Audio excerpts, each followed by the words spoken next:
Hello friends, তোমরা কেমন আছো? আমি খুব ভালো আছি। সকাল সকাল উঠে আটা মেখে গোল্লা করে এদিকে বেগুন পোড়া বসিয়ে দিয়েছি। তো এদিকে রুটি বেলাও হয়ে গেছে, তো চলো চাটু বসিয়ে দিয়েছি, রুটি করাও হয়ে গেল আমার। তো এখন বেগুনটা পোড়া হয়ে গেছে বলে ছাড়িয়ে নিয়ে বেগুনটাকে ভালো করে আমি মেখে নিলাম পেঁয়াজ লঙ্কা আর লবণ আর হচ্ছে তেল দিয়ে, সর্ষের তেল। তো তোমাদের কার কার বেগুন পোড়া দিয়ে রুটি খেতে ভালো লাগে অবশ্যই কমেন্ট করে বলো। তো দেখতে পাচ্ছ ভালো করে আমি বেগুনটাকে ভালো করে মেখে নিলাম, লঙ্কাটাকে টিপে টিপে নিয়ে ভালো দেখো মাখা হয়ে গেল। তো আমি খেয়ে নিলাম। তো এদিকে দই চিকেন করবো বলে মশলা করে নিলাম টমেটো আদা রসুন কাঁচা লঙ্কা শুকনো লঙ্কা হলুদ জিরা গুঁড়ো দিয়ে। তো এদিকে কড়াই বসিয়ে দিয়েছি গরম হতে, তেল দিয়ে দিলাম, তেলও গরম হয়ে নেবে। তো তারপরে আমি এখানে কাজু কিশমিশটা দিয়ে দিয়েছি ভাজার জন্য। তো দেখতেই পাচ্ছ আমি কাজু কিশমিশটা দিয়ে ভালো করে ভেজে নেব এখন লাল লাল করে। তো আমার কাজু কিশমিশ ভাজা হয়ে গেছে, তো এখন তুলে নিয়েছি। এদিকে কড়াইতে আবার মটরশুঁটি দিয়ে দিয়েছি। কি বলবো, মানে মটরশুঁটি দেওয়ার পরে যে এরকমভাবে ছেটে আমি কখনোই জানতাম না। তো তারপরে আমি কড়াইতে সব ফুলকপি ক্যাপসিকাম বিনস গাজর দিয়ে ভালো করে ভেজে নেব। তো দেখো এটা কি সুন্দর লাগছে না, সব কটা সবজি আর কি একসাথে, আমার খুব ভালো লাগছিলো। তো এইটাকে ভালো করে নাড়িয়ে চাড়িয়ে নিয়ে এদিকে ম্যারিনেট করে রাখবো চিকেনটা, তাই জন্য লবণ দিয়ে দিলাম। আর যে বেটে রাখা মশলাটা ছিল সেটা দিয়ে ভালো করে ম্যারিনেট করে রাখছি। তো দেখতেই পাচ্ছ ভালো করে আমি মাখিয়ে নিচ্ছি চিকেনটাকে। তো বলে দিই কেন আমি আজকে এরকম রান্না করলাম। তো আজকে আমার মাসি এসেছিলো, মানে আমার মানি এসেছিলো আমাদের বাড়িতে, তাই জন্য। তো দিয়ে দেখো ভাজা ভাজা হয়ে এসছে, তো ওর মধ্যে লবণ দিয়ে দিলাম 2 চামচ। আর হচ্ছে কি এখানে আমি হলুদ দিয়ে দিয়েছিলাম। তো তোমরা হলুদটাকে স্কিপ করতে পারো।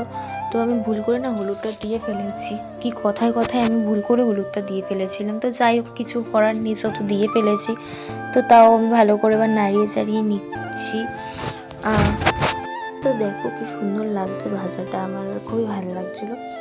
তো আমি আজকে ফ্রাইড রাইস আর হচ্ছে গিয়ে দই চিকেন। তো আবার কড়াইতে এবার তেল দিয়ে দিলাম, যেহেতু আলুগুলো ভাজা লাগবে চিকেনটা করব।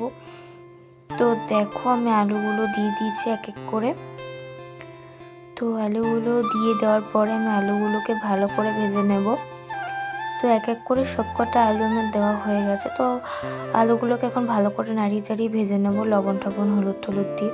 তো এখন লবণ দিয়ে নিলাম, তারপরে হলুদ গুঁড়ো দিয়ে দিলাম। তো এখন এটাকে ভালো করে নাড়িয়ে নেব, নাড়িয়ে নিয়ে এগুলোকে ভেজে নেব। তো তোমাদের সাথে বেশিরভাগটাই আমার এই চিকেনের রেসিপিটাই শেয়ার করা হচ্ছে। তো তারপর আলুগুলোকে তুলে কড়াইতে গোটা গরম মশলা দিয়ে পেঁয়াজগুলো দিয়ে দিলাম ভাজার জন্য। তো দেখতেই পাচ্ছ পেঁয়াজগুলো দিয়ে দিয়েছি। তো এখন এটাকে নাড়িয়ে চাড়িয়ে নিচ্ছি, নেওয়ার পরে এর মধ্যে যে মশলাটা করে রেখেছিলাম না, ওই টমেটো ফমেটো সব দিয়ে ওই মশলাটাকে এর মধ্যে দিয়ে দেবো। তো দই চিকেনটা না সবাই নিজেদের মতন করে করে, মানে সাদা সাদা টাইপের হয়, বাট আমারটা আমি অন্যরকম করে করার চেষ্টা করব। জানি না কেমন কি খেতে হয়েছে কি হয়নি। তো আর একদিকে আমি কড়াইতে আবার তেল দিয়ে চিকেনগুলোকে ভেজে নেব। তো দেখো আমি এক এক করে চিকেনগুলো দিয়ে নিচ্ছি। তো এদিকে মশলাও কষে গেছে, তো লবণ দিয়ে দিলাম। তো ভালো করে মশলাটা কষিয়ে নিচ্ছি। তো এদিকে চিকেনগুলো আবার দিয়ে দিলাম, উঠানোর পরে আমি আলুগুলো দিয়ে দিয়েছি, কারণ আলুগুলোতে ভালো করে আমার কষাতে হবে। তো দেখো আমি আলুগুলো দিয়ে ভালো করে মানে মশলাটা কষিয়ে নিচ্ছি।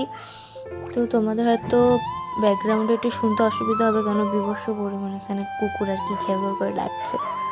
তো এখন আমি ভালো করে এটাকে মাখিয়ে নিলাম।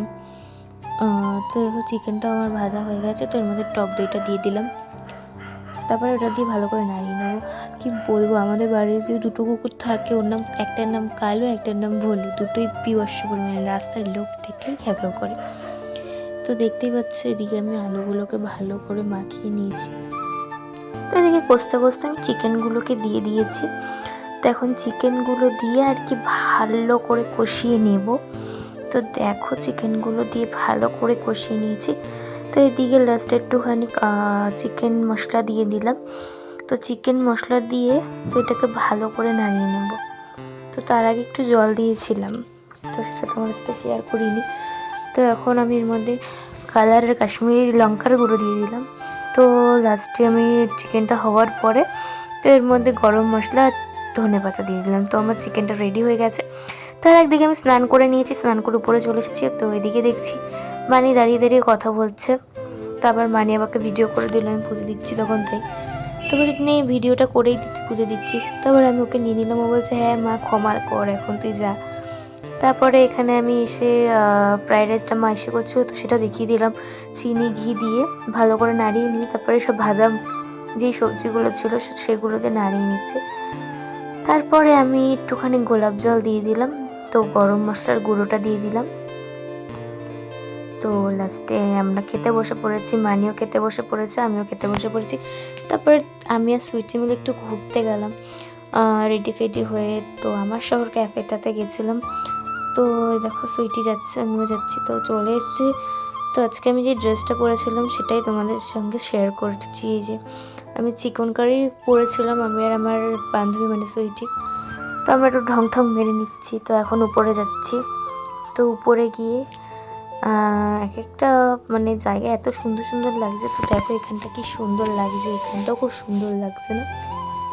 তো দেখো উপরে চলে এসেছি, উপরটা দারুণ লাগছে, খুব সুন্দর লাগছে। আমি ফার্স্ট টাইম গেছি, খুব ভালো লেগেছে আমার। তারপরে দুজনে মিলে চা টা খেয়ে নিলাম। তো এখন আবার ঢং মেরে নিচ্ছি, সুইটি দিয়ে কি এটা বলছিল যেন। তারপর ওখান থেকে টাটা করে বেরিয়ে আমরা একটু বাজারে চলে গেলাম। তো বাজারে দরকার ছিল, তো সেই জন্য আমি আর সুইটি মিলে একটু বাজারে গেছিলাম। আমার কাজের ওরও দরকার ছিল, তো আমারও দরকার ছিল। তারপর ওখান থেকে বেরিয়ে বাড়ি চলে এসেছি। তো তোমাদের কেমন লাগলো অবশ্যই কমেন্ট করে জানিও, ফটোগুলো কেমন লেগেছে অবশ্যই জানিও। তো তোমাদের সাথে আবার নেক্সট কোনো ব্লগে দেখা হচ্ছে। টাটা, সবাই ভালো থেকো।